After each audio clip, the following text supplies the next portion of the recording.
Coming up, the pilot shortage is driving piston airplane sales up. We'll tell you how far. Take a break from the winter weather. Let's go flying in Hawaii. And a Guinness World Record in a Cessna 172. AOPA Live this week begins in just a moment.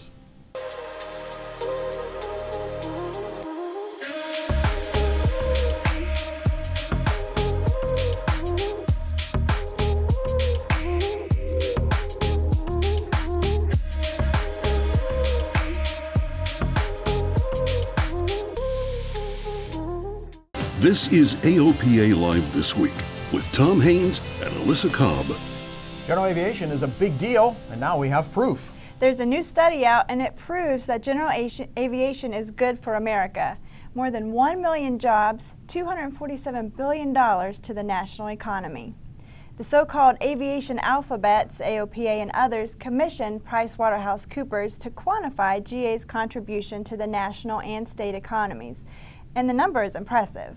Whether you're out there working on a home built or working in one of our factories, out there on the flight line, or you're ones that are going to training at one of our great training centers and you're spending money in the economy, in that local economy, it's a giant contribution. And we should all be very proud of it and talk to those that are influencers up on the hill and in our local communities about this great industry and what it does for the U.S. economy. More than 273,000 people are directly employed in general aviation. But there are people who work indirectly for GA in the supply chain, and folks working in GA spend their wages in their local communities, helping to create more jobs. And of course, every time an airplane lands in a community, the people on board are also spending money, creating jobs and economic value wherever they go. In fact, more than $6 million on meals and hotels alone. It all adds up. And here's a look at a piece of that economic impact. The Aircraft Electronics Association reports more than $3 billion in avionics sales and installations last year. It's the first year that the avionics market has topped $3 billion, and that's up 10% from last year. More than half of that total is putting new avionics in older aircraft. And the demand for new pilots is pushing up the demand for new piston engine airplanes.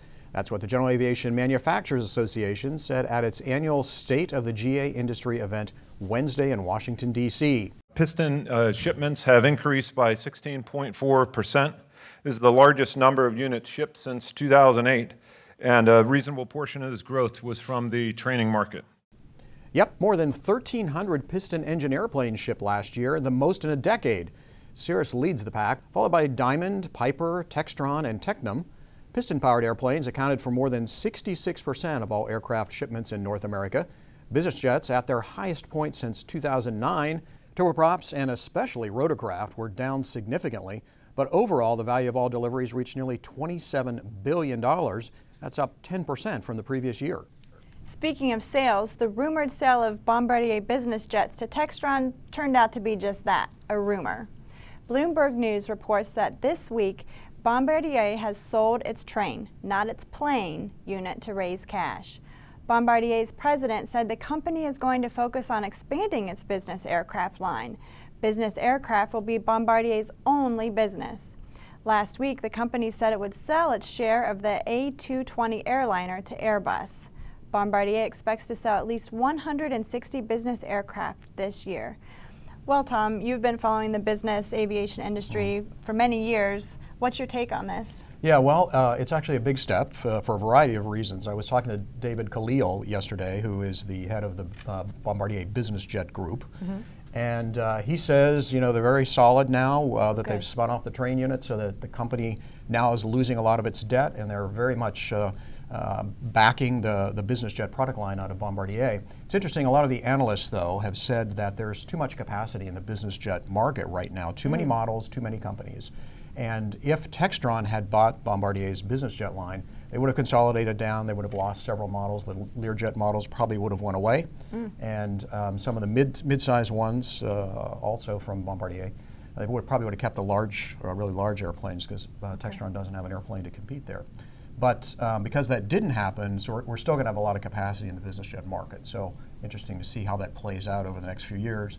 Probably good for consumers if there's a lot of manufacturing going on there, a lot of competition for market share. but ultimately it may be unhealthy for the industry if they've got too much capacity. Okay. So anyhow, see how that plays out. But Yeah. you know, speaking of big airplanes like Bombardier builds, Gulfstream celebrating the first flight of their new flagship airplane, the G700, taking to the skies. Now you'll remember it was unveiled at the National Business Aviation Association show last October to much fanfare. Now the business jet is in the southern skies of Savannah doing flight testing. The Mach .925 jet has a range of 7,500 nautical miles. And speaking of 75, yours for just that many millions. Another first flight. Now this aerobatic drone can carry passengers. Yep, aerobatic drone and passengers. This single seat machine can do flips, tumbles, loops, and rolls. Now I like doing all that in an airplane, but I don't know about a drone. I don't know if I have the stomach for that. But this is being designed by Drone Champions, the company that founded the Drone Championship League. To each his own. I guess so. Good for them. And speaking of nope, jetman Vince Reffitt made the first vertical takeoff that transitioned to forward flight in a jetpack wingsuit. The feat happened in Dubai. He flew up to 5,400 feet before parachuting back down to Earth. Sometimes people do interesting things with airplanes, and sometimes those things make you scratch your head a bit. This one probably will. Christopher L. Fries is an aviation historian and writer based in Northern Virginia.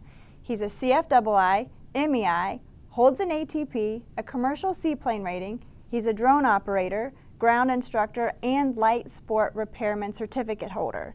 But pending certification, he can add Guinness World Record holder to his list, and of course, it involves an airplane. So I'm here at Victorville, California, the Southern California Logistics Airport. It's home of the second longest runway in the United States. I just set the longest airplane wheelie for distance record. Touchdown of the mains to touchdown of the nose, 14,319 feet.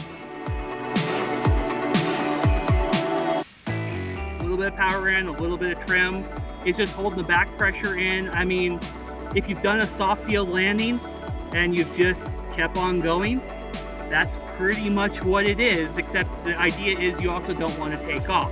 So there's this razor's edge of sorts where you want a sweet spot.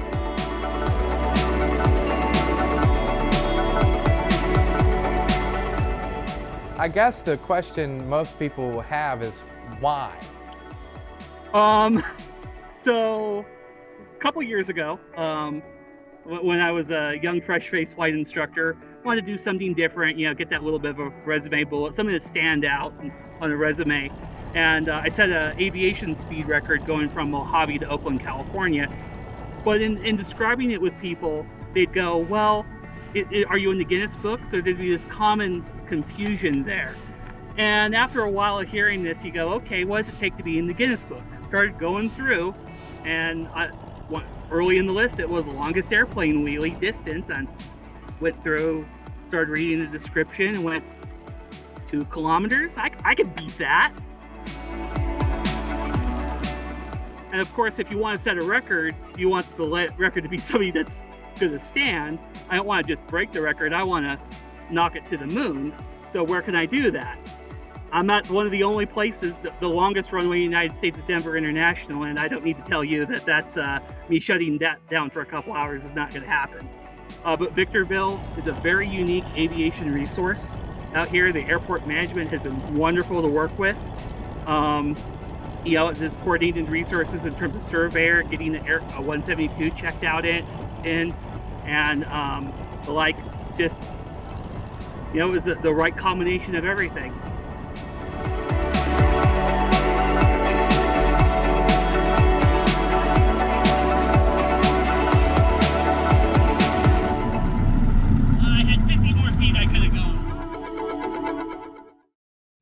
Oh, well, congratulations, Christopher. What an accomplishment. You know, I bet his students have the best soft-field landings every time they go for their check ride. I'm sure they do.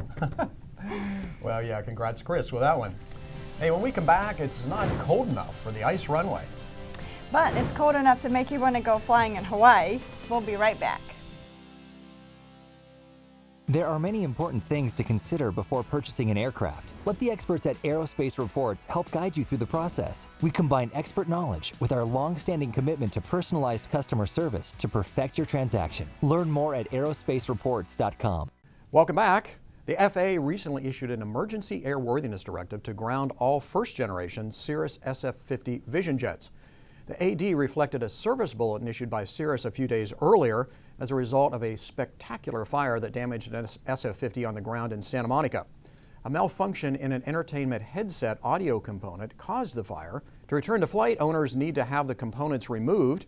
By the time the AD was issued, the Cirrus service team had already helped owners comply, and the company says the majority of the jets already back in service.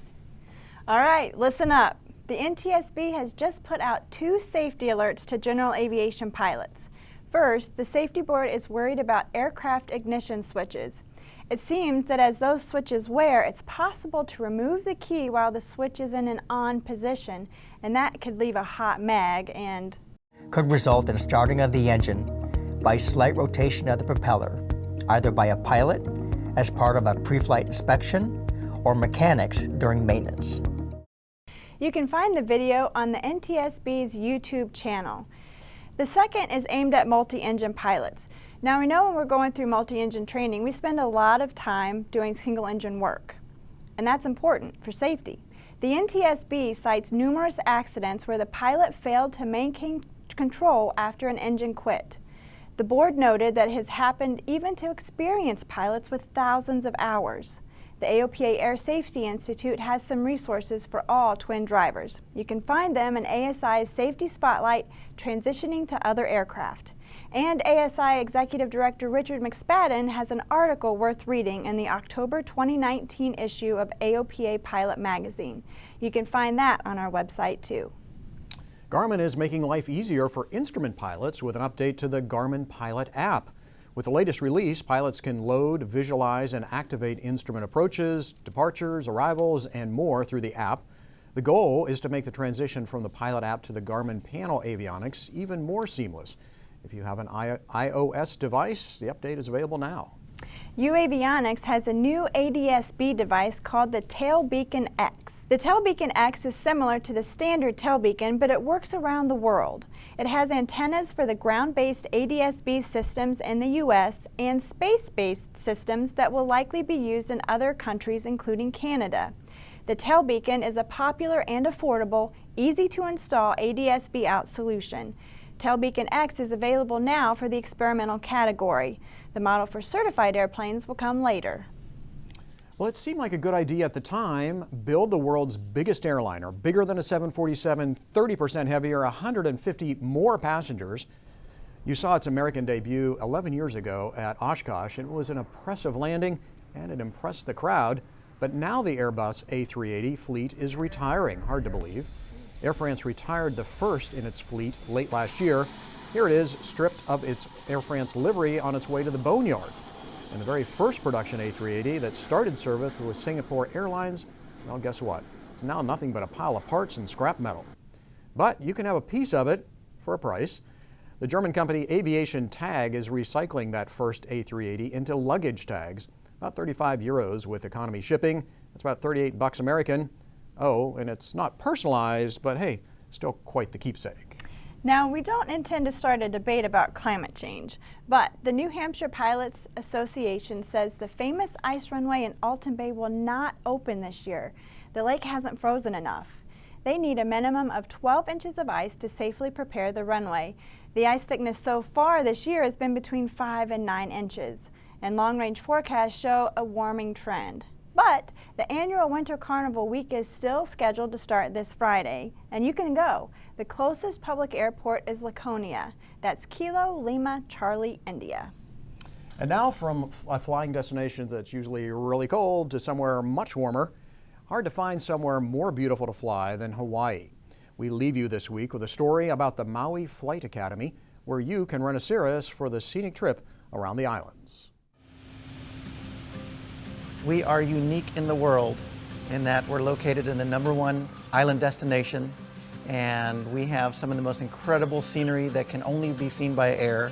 And what better place for pilots to come and fly a Cirrus around the islands of Hawaii. We get several different kinds of pilots that come fly with us. One of them is the bucket list. They want to get the 50th state in their logbook. We get people who want to train, get their private pilot license, their instrument license, maybe do a flight review or an instrument proficiency check. The other pilot is one that's never flown a Cirrus before, and they are coming here for vacation, and they said, wow, what a great opportunity. Let's do this and fly something that I've always wanted to try out. We've had many people who just showed up, had no idea what activities were available here, and they chose to do an intro flight. We've had many people do their very, very first flight experience ever, and then today their own airplane or their own jet even. A lot of pilots' experience is they've never flown at 500 feet off the deck. We go down at 500 feet along 53 miles of the shoreline of the Big Island, and it's waterfall after waterfall, and their head is out the window, and I'm just there looking for traffic and calling out checkpoints and making sure that things are running smoothly. We have some of the most stunning scenery that you could possibly imagine. We have airports that are on the ocean where 50-foot waves will crash onto the threshold of the runway, and we try and time our approaches so that the waves don't hit the airplane. And then there's, of course, the volcanoes and the craters. When I say things like, let's keep the volcano on the left side of the wing, that's not something you hear very often.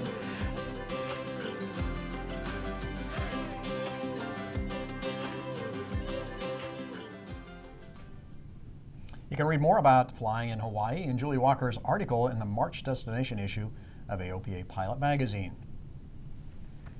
That looked like a lot of fun. It did. And I'm one of those guys that needs that state. I've been to all 50 states, but I've only flown general aviation airplanes in 48 states. Oh. Somehow I've missed South Dakota. I'll get there. Hawaii, a little more challenging, but I'm definitely going to do it. It's on my bucket list to go over there and rent an airplane and go fly around because it looks spectacular. It looks like that's pretty much the best way to see the islands. Absolutely, yeah. Okay, well that's it for us this week. Thanks for watching. And if you watch on YouTube, don't forget to like, comment, and subscribe. You can also send us an email to the address on your screen. Didn't get enough of flying in Hawaii? Check out some more epic scenery from the lens of senior photographer Mike Fizer.